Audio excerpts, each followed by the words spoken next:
வாழ்க வையகம், வாழ்க வையகம், வாழ்க வளமுடன். சிந்தனையை, உடல் நலத்தை சீரமைத்து உய்வித்த குருவே வாழ்க. இன்று நாம் சிந்திக்க இருக்கக்கூடிய தலைப்பு முழுமை நல வாழ்வு. உடல் நலமாகவும் மனம் அமைதியாகவும் அறிவு தெளிவாகவும் உணர்வுகள் சீராகவும் உறவுகள் இணக்கமாகவும் வாழ்க்கை அறத்துடனும் பயனுடனும் அமைந்திருப்பதே முழுமை நலம். முழுமை நல வாழ்வு என்பது தனி மனிதன் மட்டும் ஏற்க வேண்டிய பொறுப்பு அல்ல. குடும்பம் நல்ல பண்பை விதைக்க வேண்டும். கல்வி வாழ்க்கை திறனை வளர்க்க வேண்டும். சமூகம் நல்ல சூழலை உருவாக்க வேண்டும். அரசு அதற்கான வாய்ப்புகளையும் பாதுகாப்பையும் வழங்க வேண்டும். இவை அனைத்தும் இணைந்தால்தான் முழுமை நல வாழ்வு ஒரு தனி நபரின் பழக்கமாக இல்லாமல் ஒரு சமூக பண்பாடாக மலரும். முழுமை நலத்துக்கு முக்கிய பரிணாமங்கள் என்னென்னா உடல் நலம், மனநலம், அறிவு நலம், உணர்வு நலம், உறவு நலம், ஆன்மீக நலம், வாழ்க்கை நலம், சமூக நலம், சுற்றுச்சூழல் நலம், பொருளாதார நலம். இவை அனைத்தும் அடங்கியதுதான் முழுமை நல வாழ்வு. உடல் நலத்தை பற்றி பார்த்தோம்னா, இன்றைய நவீன உலகில் தொழில்நுட்ப வளர்ச்சியால் மனிதர்களின் உடல் உழைப்பு குறைஞ்சிடுச்சு. ஒரே இடத்தில் அமர்ந்து வேலை செய்யும் முறை உடல் பருமன், நீரிழிவு, இதய நோய்கள் போன்ற பிரச்சனைகளுக்கு வழிவகுக்கிறது. கணனி மற்றும் தொழில்நுட்ப கருவிகளின் பயன்பாட்டால் உடல் இயக்கம் குறைஞ்சி போச்சு. பலர் நலவாழ்வு என்பதை நோய் இல்லாமல் இருப்பது என்று மட்டுமே நினைக்கிறாங்க. ஆனால் மனநலன், உணர்வு நலன், ஆன்மீக நலன் மற்றும் சமூக நலன் சேர்ந்ததே முழுமை நல வாழ்வு பற்றிய விழிப்புணர்வு பலரிடம் இல்லை. சத்தான உணவு, காய்கறிகள், பழங்கள், தானியங்கள் மற்றும் புரதம் நிறைந்த சீரான உணவு முறை யாரும் எடுத்துக்கிறது இல்லை. அதுக்கு பதிலாக பதப்படுத்தப்பட்ட உணவுகள், துரித உணவுகள் மற்றும் செயற்கை சுவையூட்டப்பட்ட உணவுகளின் பயன்பாடு இன்று நவீன உலகில் அதிகரிச்சிருது. அதனால் உடலை கெடுக்குது. தினமும் 30 நிமிடம் நடைப்பயிற்சி, யோகா அல்லது உடற்பயிற்சி செய்யணும். இரவில் 7லேருந்து 8 மணி நேரம் ஆழ்ந்த தூக்கம் இருக்கணும். இரவு நேர பணி, செல்பேசியில் மற்றும் கணினி திரைகளை தொடர்ந்து பார்ப்பது ஆகியவற்றால் சரியான தூக்கம் கிடைப்பதில்லை. இன்று ஐடி ஃபீல்டில் அவங்க முழிச்சிக்கிட்டு இருப்பாங்க ஃபாரினர்ஸ். நாம் தூக்கம் நம்ம நாட்டில் அந்த நேரத்தில் செல்ஃபோன் மூலிமாவோ கம்ப்யூட்டர் மூலிமாவோ அவங்களுக்கு வேலை செய்கிறதுனால சீரான தூக்கம் இல்லாமல் போயிடுது. இயற்கையான பகல் இரவு சுழற்சிக்கு மாறாக இரவில் விழித்திருந்து பகலில் தூக்கும் பழக்கம் நடைமுறையில் இப்போ ஐடி ஃபீல்டில் உள்ளவங்களுக்கு எல்லாருக்குமே வந்துடுது. தினமும் போதுமான அளவு நம்ம தண்ணி குடிக்கிறது இல்லை, உடற்பயிற்சி இல்லை, சீரற்ற உணவு பழக்கம், போதிய தூக்கமின்மை போன்றவை நேரடியாக உடல் மற்றும் மன சமநிலையை பாதிக்குது. நான் யார், எனது வாழ்க்கையின் நோக்கம் என்ன என்ற தேடல் இல்லாமல் இயந்திரத்தனமாக வாழ்ந்துக்கிட்டு இருக்கும். நோய் வருவதற்கு முன் காப்பதை தவிர்த்து நோய் வந்த பின் குணப்படுத்துவதே அதிக பணம், நேரத்தை செலவு பண்ணிக்கிட்டு இருக்கோம். இரண்டாவது மனநலம். உடலையும் மனதையும் தனித்தனியாக பார்க்குறோம். வேலை, கல்வி மற்றும் பொருளாதார ரீதியான கடுமையான போட்டி இன்றைக்கி வாழ்வியலில் இருக்குது. இதனால் மன அழுத்தம், குடல் புண்ணை உண்டாக்கும் என்ற ஒட்டுமொத்த உடல் மன தொடர்பை நாம் மறந்துடுறோம். தியானம் மற்றும் மூச்சு பயிற்சியின் மூலமாக மன அழுத்தத்தை குறைத்து கவனத்தை கூர்மையாக்கலாம். எதிர்மறை எண்ணங்களை தவிர்த்து நன்றியுணர்வுடன் இருந்தால் வாழ்வை சிறப்பாக இருக்கும். பிடித்த பொழுதுபோக்குகளுக்கு நேரம் ஒதுக்கணும். சமூக ஊடகங்களில் மற்றவர்களின் போலியான மகிழ்ச்சியான வாழ்க்கையோடு நம் வாழ்க்கை முறையை ஒப்பிட்டு பார்த்து ஏமாந்துடுறோம். கவலை, கோபம், பயம் போன்றவற்றை சமநிலைப்படுத்தி அமைதியாக இருக்கணும். மன அழுத்தத்தை கையாள தெரியணும். நேர்மறை எண்ணங்களை வளர்த்துக்கணும். சொந்த உணர்வுகளை தன்னிலையை உணரணும். மூணாவது அறிவு நலம். சிந்தனையில் தெளிவு, பகுத்தறிவு, சரியான முடிவெடுக்கும் திறன், விழிப்புணர்வு இல்லாமல் இயந்திரத்தனமாக அன்றாட கடமைகளை செஞ்சுக்கிட்டு இருக்கோம்.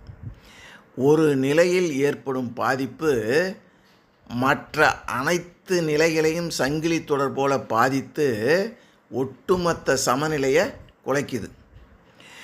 இணையம் மற்றும் சமூக ஊடகங்கள் மூலம் தேவையற்ற தகவல்கள் மனதை எப்போதும் ஆக்கிரமிச்சுக்குது. எதிர்காலத்தை பற்றி பயம் மற்றும் கடந்த கால கவலையில் எப்பயும் எதிர்மறை எண்ணத்தோடு வாழ்ந்துக்கிட்டு இருக்கும். எதிர்மறை எண்ணங்கள் பயம், கவலை மற்றும் ஒப்பிட்டு பார்க்கும் மனப்பான்மை ஆகியவை மன அமைதியை சீர்குலைக்குது. அடுத்தது உணர்வு நலம். அன்பு, கருணை, பொறுமை, மகிழ்ச்சி போன்ற நல்ல உணர்வுகளை நம்மிடையே வளர்த்துக்கணும். கோபம், பயம், கவலை போன்ற உணர்வுகளை சரியாக கையாள தெரியணும். சமூக ஊடகங்களில் மற்றவர்களின் போலியான மகிழ்ச்சியான வாழ்க்கையோடு நம் வாழ்க்கையை ஒப்பிட்டு பார்க்காமல் இருக்க பயிற்சி எடுத்துக்கணும். உறவு நலம். குடும்பம் மற்றும் சமூகத்தினருடன் அன்பும் ஒற்றுமையும் வளர்த்துக்கணும்.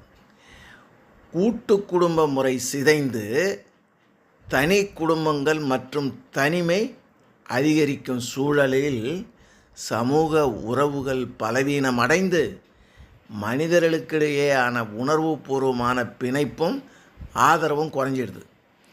சமூகம் உருவாக்கும் சூழலே பல நேரங்களில் தனி மனித அமைதியை சீர்குலைக்குது.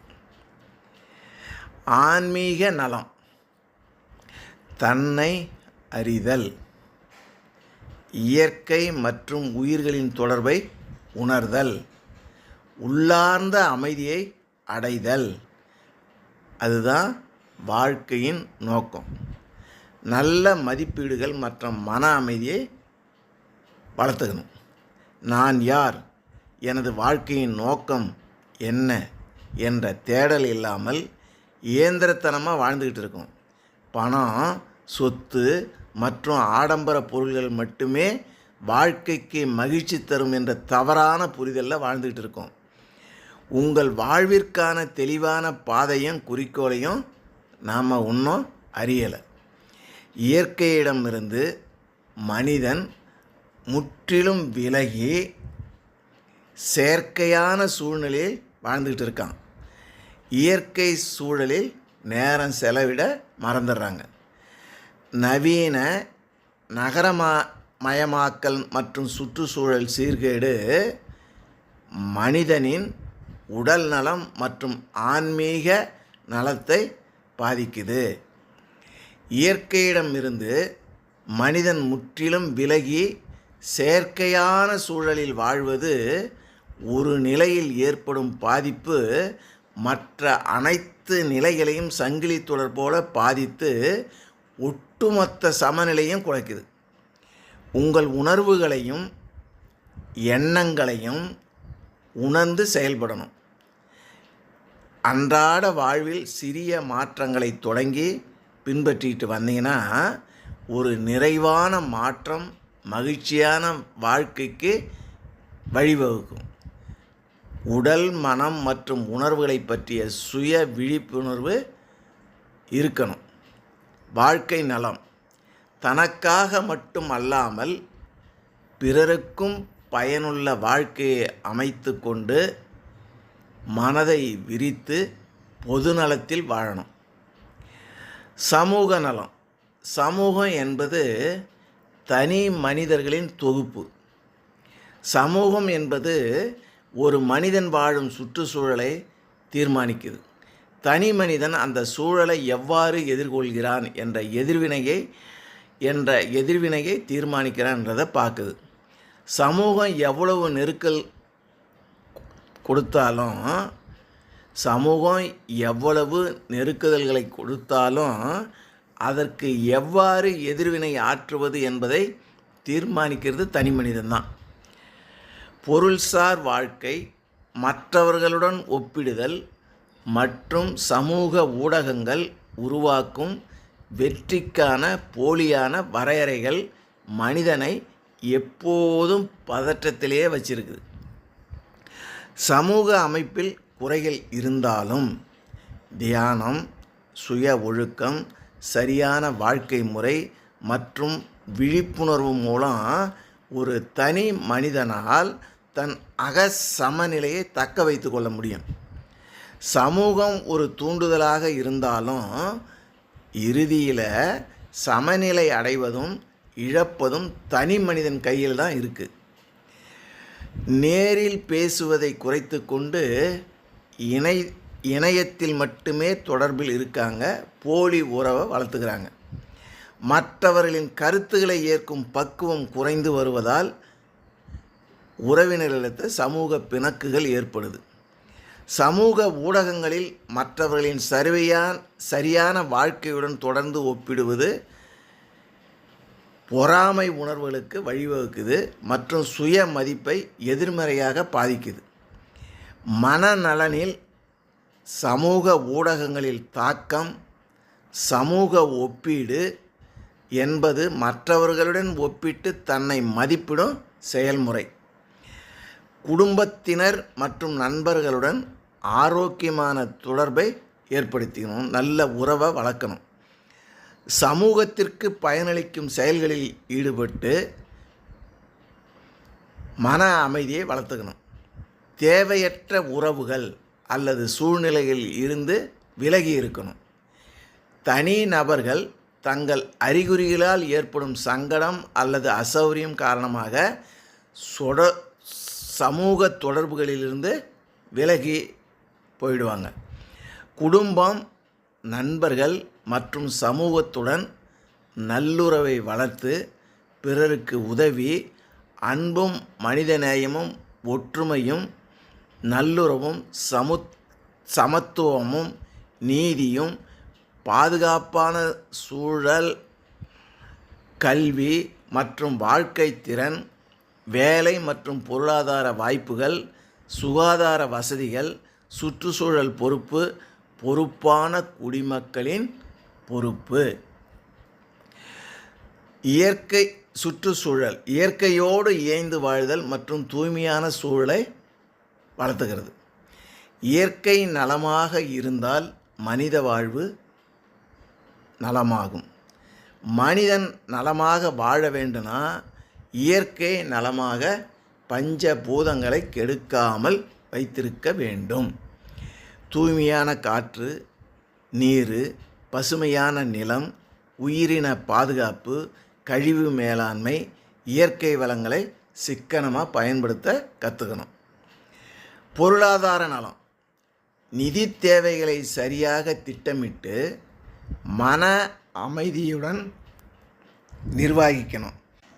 முழுமை நல வாழ்வு என்பது ஒரு நாள் பயிற்சியில் கிடைப்பது அல்ல. அது நம் அன்றாட வாழ்வின் ஒவ்வொரு தேர்விலும் ஒளிந்திருக்குது. மக்களிடையே முழுமை நல வாழ்வு வராமைக்கு அல்லது அது முழுமையாக அடைய முடியாமைக்கு பலதரப்பட்ட சமூக, பொருளாதார, உளவியல் மற்றும் வாழ்க்கை முறையே காரணங்க இருக்குது. மக்களிடையே உடல் நலம், மனநலம், அறிவு நலம், உணர்வு நலம், உறவு நலம், ஆன்மீக நலம், வாழ்க்கை நலம், சமூக நலம், சுற்றுச்சூழல் நலம், பொருளாதார நலம் ஆகிய அனைத்து நிலைகளிலும் சமநிலை தவறுவதற்கு இன்றைய நவீன வாழ்க்கை முறை மற்றும் சிந்தனை மாற்றங்களே முதன்மையான காரணமாகும். அதில் மிக முக்கிய காரணம் நாம் மனித வாழ்க்கையை துண்டு துண்டாக பார்ப்பது தான். முழுமை நல வாழ்வு என்பது நோயற்ற உடல் மட்டுமல்ல, மனம், அறிவு, உணர்வு, உறவு, ஆன்மீகம், வாழ்க்கை, சமூகம், சுற்றுச்சூழல், பொருளாதாரத்தை தனித்தனியாக பார்க்காம அனைத்தையும் ஒன்றாக இணைத்து பார்க்க தவறுவது தான். இது வெறும் நோயின்மையை குறிப்பது மட்டுமல்ல, ஒட்டுமொத்த வாழ்வின் தரத்தை மேம்படுத்துகிறது. உடலை பேணி, மனதை அமைதிப்படுத்தி, அறிவை தெளிவுபடுத்தி, ஒழுக்கத்துடன் வாழ்ந்து, அன்பை பகிர்ந்து, பிறர் நலத்திலும் தன் நலத்திலும் சமநிலை காண்பது தான் முழுமை நல வாழ்வு. வாழ்க வளமுடன்.